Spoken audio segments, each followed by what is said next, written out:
This week, well, it's Veterans Day today, isn't it? And I have a thing or two to say about that, but more importantly, two veterans have some things to say about that. But first, let's do some military math. This is our Veterans Day special, airing this week from a former bastion, still somewhat current bastion of the peace movement, San Francisco. If you lived on $1 a day, how many days would you slave just to pay for that $43 million mistake? How many days would you wait just to make 1/10 of the wage to pay for the wars that you wage? It's a lot of math, but think of it this way. Millions of people survive fighting for life on less than $1 a day, and here we are fighting against life. Millions for minions of war, billions for millions of dead, and what for? For freedom, for justice? You buy that? You must, 'cause they're selling and business is booming. Doomsday is looming. For those who struggle, we thrive. For those who strive to make peace, we hurtle full throttle. The beasts that we coddle, the psychos we model. The evil move fast while we dawdle. The stocks rise like grave sites. For many that stood between some and a profit, we've lost it. Truth was the first casualty of war. Justice was next on the hit list, or maybe they both got the chair when the goons found that uprisings start with a pair. So they flipped the kill switch, dimmed the lights, spun us around. Dizzy and tired, we had to sit down. Now the ceiling's so low that the ones who show up to stand up and rise get knocked down and told that it's better to lie. Meanwhile, the floor up above is immense. Vaulted ceilings, the best of the best, elegant, tall. The fall of humanity happens in style. An inverted scene where cash trickles up, gravity bends, science is fucked. Listen not to the minds who tell you to mind. The laws that do govern our animal lives, we make the laws. God made the flawed, and we will watch over them, as is our right. The simple ones pacing a cage, thinking that walls reading freedom mean change, or the lack of tight chains means their free range. Adorable naivete.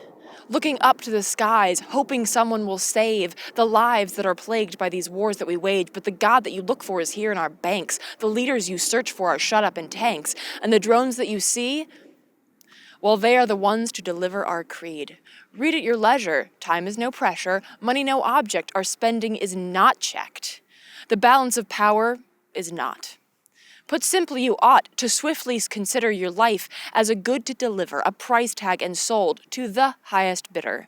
And it shouldn't come as a surprise that the ones who will rise to call out your name and a price won't be the do-gooders in that squat cage, won't be the ones on $1 a day. The ones who hold your fate in the sway are the ones who spend billions to kill and to maim. Like thumbs up or down, the fat cats who watch us pit us against us, and we clap and cheer, a jingoist leer, a gladiator made, but no less a slave. Bread and circus, stay in your place. But that's not to say the games must be played.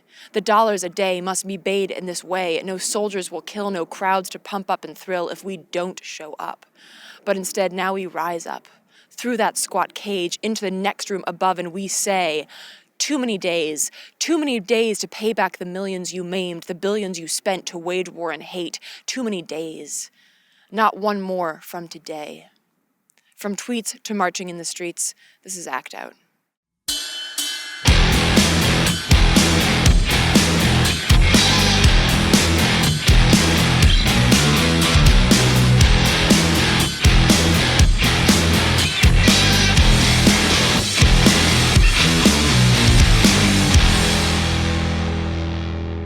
Welcome to Act Out. I'm Eleanor Goldfield, and this is your tipping point. So, today is Veterans Day, and you've no doubt seen a whole bevy of Support Our Troops posts, a whole slew of they fought and died for the red, white, and blue. And even if you are anti-war, anti-establishment, anti-war for profit, suffering for greed, you find yourself thinking, well, shit, I don't want to be the only one not rocking a ribbon or a flag or a shallowly heartfelt post about our men and women in uniform, because what you feel is conflicted. You don't have anything against the men and women who joined up, wanting to serve their country. You don't really have anything against people fighting for justice or freedom if that's what they really joined up for. And you understand interventionism in cases like, say, World War II. And you certainly have nothing against troops getting proper care and compensation for the pain and suffering endured as part of our war machine. So yeah, you think, I guess I do support the troops. But wait. Before you put up a post, consider this. Who will it help? What does another "glory be to our troops, blessed be our soldiers" post say? For every "support our troops" post, do veterans in need get care? For every "God bless America" plastered on the internet, are we any more fucking blessed? No, and no. In fact, it does the opposite. Support the troops is a slogan. Like Burger King's "Have It Your Way" is used to sell burgers, support the troops is a slogan used to sell war. War in a jingoist mentality that dictates, well, if you don't support the troops, you obviously support the terrorists.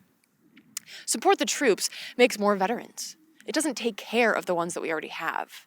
Support the troops is the go-to line when anyone questions the empire and our sweeping freedom crusades. It's the line that guilts you into shutting up. The line that keeps you in line should you feel the need to step outside the pre-approved military-industrial complex box. So, instead of throwing up another flag, another senseless, hollow meme, make it a point to think through what Veterans Day is used for, and what perhaps it should be used for. Making more veterans so that we can give them a thumbs up once a year won't make us safer, better, stronger, or wiser. Instead, shining a light on the veterans we do have, making a clear, focused argument against creating more, and for fuck's sake, not engaging in the senseless killing of human beings for the sake of a few pieces of paper with dead presidents on them. This should be the outcry on Veterans Day. Now, will there ever be a war worth fighting? I'm sure I don't know, but I'll err on the side of probably yes. But I'm also sure that the wars that we are fighting now are not. They are the poisonous product sold through that Support the Troops campaign. And while the money goes up, the pain and suffering always trickle down. And you don't even have to be anti-war or a pacifist to agree with me on this point. You don't have to be a pacifist to agree that our dirty wars leave blood on all of our hands, for no glory, no proud takeaway. Behind the marketing campaigns are the facts. Behind Support the Troops are the troops, unsupported. War already has too many working on its PR campaign. Critical thinking and diplomatic reasoning have very few. So as we grapple with the question of war and as we question war, let's hear from a couple of people that went into and came out of the war machine. Veterans. Fitting, right? I mean, what the hell is a Veterans Day episode without speaking to some actual veterans? First up, Jake Bridge is a conscientious objector and member of IVAW, Iraq Veterans Against War, formerly a Marine officer. Jake sat down with us to discuss conscientious objection, the Empire's bloody hands, and how his journey began not with how we wage war on others, but in fact with how we treat our own. Take a look. So, conscientious objector, what part of the armed forces were you in, and what brought you to become a conscientious objector? Long story short, I was in the Marines. I joined the Marines in 2011. I had gone to college, and I did ROTC training. I commissioned in 2011 when I graduated, and then over the next 3 or 4 years, I saw enough to make me want to file for conscientious objection and get out of the military early, and I got out this past May. For the most part, I kind of saw a big division in the military itself between the haves and the have-nots. And 9 times out of 10, the haves, which was the group I was a part of, would not help the have-nots.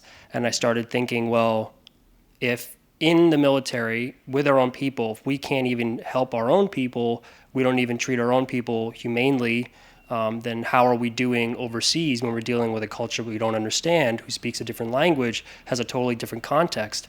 Are we actually treating them well? Especially when we're out there to kill some of them. Are we making the right decisions? And I started looking critically at it, and it was obvious to me that we weren't.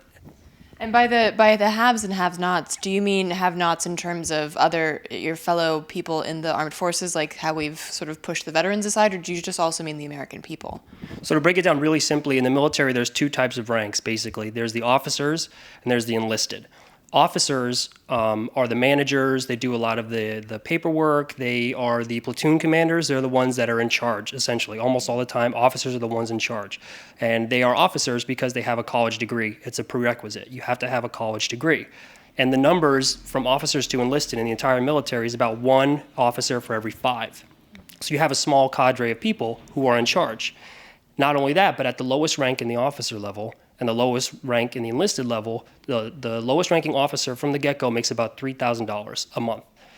An enlisted person makes about $1,500. So already there's 50% And that, as time goes on, as ranks increase, that doesn't stay together. That gets bigger and bigger.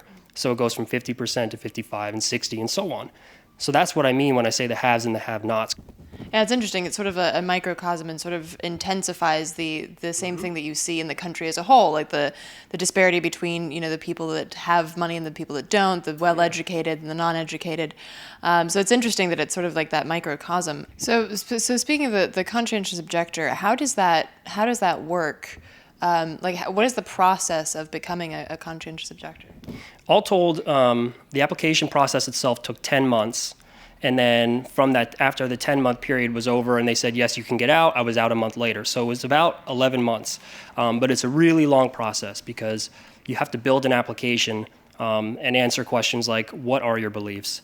Why are they incompatible with military service? When did they become incompatible? Because in a volunteer organization, the assumption is you joined wanting to be a part of this. So everybody's question first is, well, why'd you join? And that's a tough question to answer, but it's kind of simple when you look at it. Well, divorce is a similar thing. Why'd you get married if you got divorced? It's a similar thing, but it's more complex because, again, it's based on war, ideology, and all this. So you have to write an application again with all your beliefs, stating them what they are, why they change, why they're incompatible. You have to provide letters on your behalf for a statement of character from people you know, or couldn't say, yeah, this person is changing. You have to have a psych eval, a eval with a chaplain. You have to have an investigating officer come and look over all the paperwork and make their decision on it. Then it gets routed through your chain of command up to your boss's boss, his boss, and then finally all the way to the headquarters of the military service that you're in. And then they do their own judicial review and make their own decision. Ostensibly, they can make their own decision without anybody else's input. If everybody else says yes, they can go ahead and say no if they want. So it's a really, really long process. And the whole time, you're just waiting. And so what happens if somebody says no? What position are you in then? When in my process, I had my boss and the boss above him both said no. But above them, they said yes. So it's kind of more an ego hit than anything else if somebody says no below the commanding authority, below the top authority, because they have the final say. If the top authority says no, your options are suck it up and just keep doing your job, or you can apply again, or there are other options that are a lot less favorable, like stop going to work, and then you end up in jail, or you can flee the country, you can try to get out of your service that way, but this is the only legal recourse really for somebody who feels that way. Geez, well, I'm glad that the people above them said yes. Yeah. What do you feel that that really needs to change in this system? I mean, I would say specifically foreign policy, but things come back to domestic policy as well. What do you think really needs to change for you to be proud of the fact that you served, or perhaps even consider joining again at some point? Well, one of the reasons I joined was because this was supposed to be the moral and ethical, especially in the Marines, is supposed to be emphasized, the morality and the ethics of the Marine Corps. And then the officer community is supposed to be the community that leads that charge. They're supposed to be the mentors and the teachers and the moral ethical experts, if you will, because they're supposed to have a college degree and they're supposed to have more experience, at least intellectually, to be able to do that. I would like to see a focus on that, and I would like to see people, they do case studies in the military. I wish they would, where they would look at failed missions, where they would look at the Kunduz operation where they just blew up a hospital, or all these other atrocities that happen, where they actually take a hard look at it. Why is this horrible? Why can't we do this? How do we prevent this from happening again? Not just at the high levels, but at the lower level, to show the junior enlisted members and even the low-ranking officers, or just to even test our morality as we go. This is unacceptable. We cannot do this. But that's not at all what happens at that level. What happens at the lower levels is you have a job to do, you do the job, you go home. You come back the next morning, you do the same thing over and over and over again. There's no emphasis on developing your moral and ethical character, or even your spiritual character. And when I first got in, I saw that there was the emphasis on physical training and the emphasis on mental training, which is just, learn your tactics, your strategies, maybe get a college degree while you're working. But there was nothing else about we need to work on how to make decisions under stress in these ethical and moral frameworks.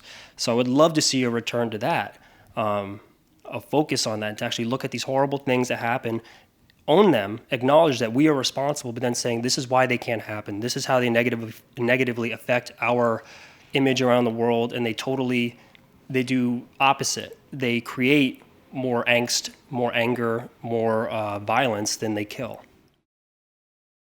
So if you're looking for an alternative to support the troops, how about support the people? Has a nice all-inclusive, no-nonsense feel to it, and it certainly applies to the veterans chewed up and spit out by the war machine. Or Armistice Day, the celebration of the end of World War I in 1918. Veterans for Peace will be holding vigils and events across the country today in honor of Armistice Day. And as they put it, to remember this day's original purpose. For more information on that, go to veteransforpeace.org. And to learn more about Iraq Veterans Against War, check out ivaw.org. And on that note, let's move on to Emily Yates, a former Army journalist and current eventual ukulele superstar. Last week, we caught up with Emily in San Francisco and talked propaganda, veteran affairs, and hugs. Take a look. Yeah, so I, like many Americans, was part of the economic draft. I joined the military because I wanted to go to school for journalism, actually, and I didn't have the money to do that, and so a recruiter happened to call me. Conveniently, got my number from the community college I was attending, which I think should be illegal, and he called me and asked me what I was studying. And I said, well, I want to be a journalist. I want to study journalism. And he's like, well, what if I told you I could get you a journalist job in the Army? And I was like, that sounds interesting. And he's like, we'll pay you like some dollars a year. And then you'll have money for school. And I thought, well, let's see. Let me look at the state I'm in right now and look at this as an opportunity for me to get job experience. It was shortly after 9/11. And so I was like, I'm going to be a war reporter, because I was 19 and I was kind of stupid. And and I didn't realize that a journalist in the military is really just like an internal propagandist. It's because the other job title that goes along with print journalist in the Army is public affairs specialist. Your PR, basically. PR, Army PR. So that was so much not like being a war reporter. and I didn't end up deploying right away. I joined the military in 2002, and I didn't end up deploying until 2005. And so by the time I deployed to Iraq for the first time, I was well aware of the fact that my job was to make the war look good and to make it look like we were winning and to write stories that would boost the morale of, soldiers like me who were participating in it. So the funny thing is, though, in the military, if you're a military journalist, they want you to be kind of smart enough to spin the propaganda, but not so smart that you question why you're being asked to do that. And so I just got really disgruntled, and I was supposed to get out in June of 2007, and then I ended up being kept in for an extra year to deploy again under the stop-loss policy. So by the time I got out, it was a year after my original contract was supposed to be over, and I was a mess. Obviously, you figured out what was going on while you had to report on what wasn't going on. Mm-hmm. How can you even spin that story without sounding like it's like you're just completely full of shit? Well, you can't really do that. Basically, the way that we did it was we would focus on what Stephen Colbert calls truthiness, right? Like, okay, so the war is going really terribly, and we all know that. But why don't we focus on the heartwarming stories? Look, we're rebuilding a school, and the part that's left out is because we bombed it. And in fact, part of our job as public affairs folks was to go out with escort the media around the bases. So they would be embedded, and we would be their babysitters, and we would have to make sure they didn't talk to anybody who hadn't been prepared. So anytime you see, in the media, interviews with soldiers from embedded reporters, you have to assume that the soldiers that they're talking to, these reporters, have been coached by their public affairs team to say, this is what we're doing and this is how it's going. Because no reporters get to go out with a unit unless they're embedded that way anymore. it was a very smart thing that the military did when they were like, we're going to embed reporters rather than let reporters sort of do their own thing like reporters should do. Right.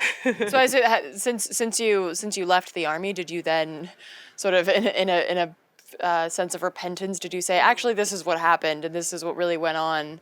Have you been doing that since you left the Army? Well, it took me a while to even figure out what was really going on. Like, I knew that we were not particularly welcome in Iraq because I could tell they were freaking bombing and mortaring our base all the time. And whenever we went out, it was dangerous. It wouldn't be dangerous if they really wanted us there. And when I got out, I was angry with the military. I was ready to not have to think about the military for a while. And, I didn't even know enough about what was going on myself to be able to feel like I could really inform people on it. It wasn't until I went back to school a couple of years later and I decided to study the Middle East and actually learn about what was going on, learn about Iraq, learn about Afghanistan, learn about the entire Middle East, North Africa region and what U.S. interests have been there and, the history of the whole region and why there are all these warring factions. It's not just because they're primitive, right? Which was what it's not because they've been going at it for years, which was even something that I thought.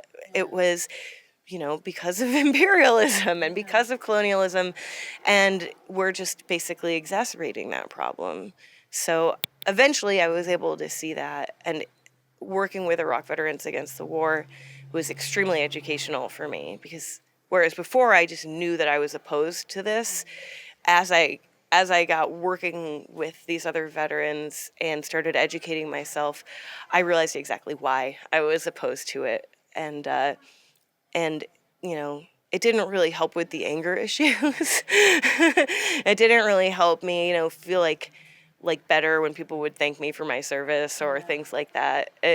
But it made me feel better as a person for making the effort to figure it out. And it also came with a fair amount of guilt and sadness for having participated. So I feel like the reason why I work with IVAW now is because I feel like I owe it to myself and to the other people around me, especially to my, old battle buddies who, when we're all just kind of dealing with the problems that come from military service with depression and PTSD and suicide. Like people, I feel like as long as I'm healthy enough mentally and physically to keep doing this, keep learning about our foreign policy, learning about the military-industrial complex, speaking out against the war, I feel like I have an obligation to do that because otherwise not many people are going to do it, and especially other veterans.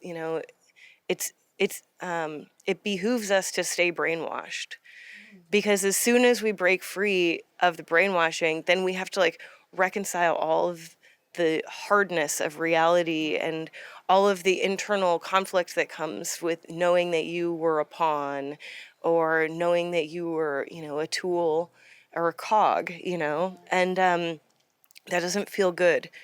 It feels really, really horrible. And that's why, organizations like Iraq Veterans Against War, Veterans for Peace are so important because you have that community of people who know what it's like to be in that position.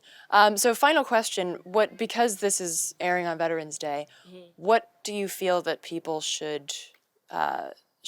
what do you feel that Veterans Day should be for, and how would you tell people the best way to thank a veteran, or what's the best thing to do on Veterans Day? Thanks for asking that.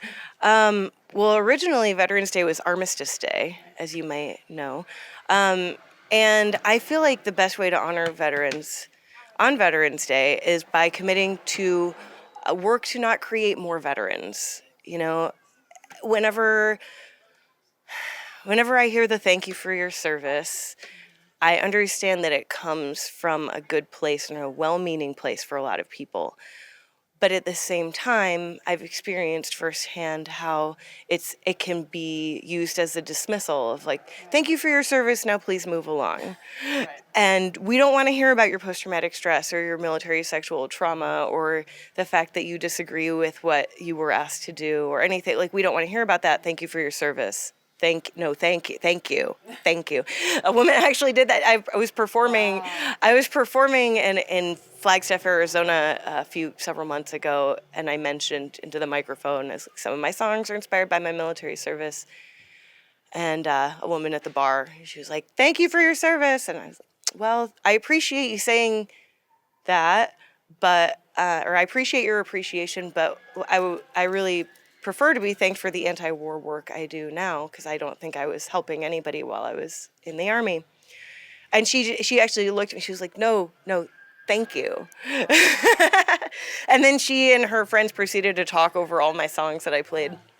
So, I would ask people to not say thank you for your service, but to say welcome home, and to offer a hug if one is wanted, or a handshake, or just an acknowledgement that life has not been easy.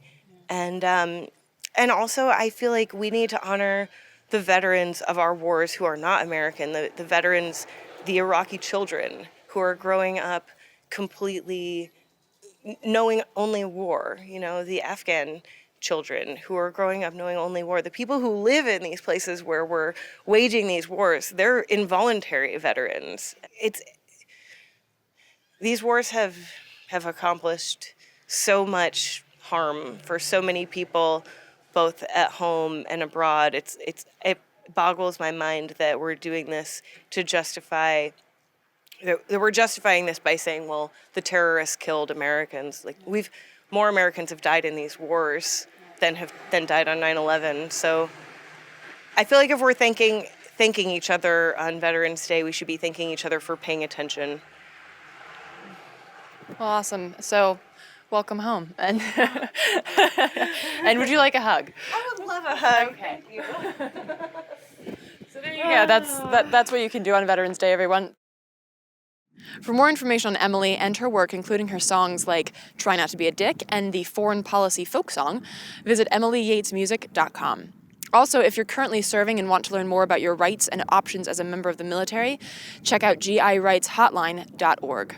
Now, we didn't have time to go over activist upcomings this week, but know that what's happening this November 14th through 18th in DC is beyond fucking important. Since the TPP text was leaked last week, it's become painfully clear that what we thought was bad is actually horrifically, horrendously, atrociously fucked. Get more updates on flushthetpp.org and check out last week's episode to get an idea of what we're up against. Tweet out #FallRising and #TPP worse than we thought, and get your ass to DC. And stay up to date with activist goings-on via our Facebook page, and that does it for this week's episode. Thank you so much for watching, and please spread and share it with all of your friends, foes, and people you don't know. Some veterans would be nice. Check out the last slide to see all of the sites that I mentioned, and there will also be a link to help support Occupy.com and the delicious dissent delivered daily thanks to donations like yours. It is a 501c3 nonprofit, so anything that you can contribute is tax deductible and hugely appreciated. Be sure to follow us on Twitter, like us on Facebook, and subscribe on YouTube. From windy and a little chilly San Francisco, happy Armistice Day. Peace and act out.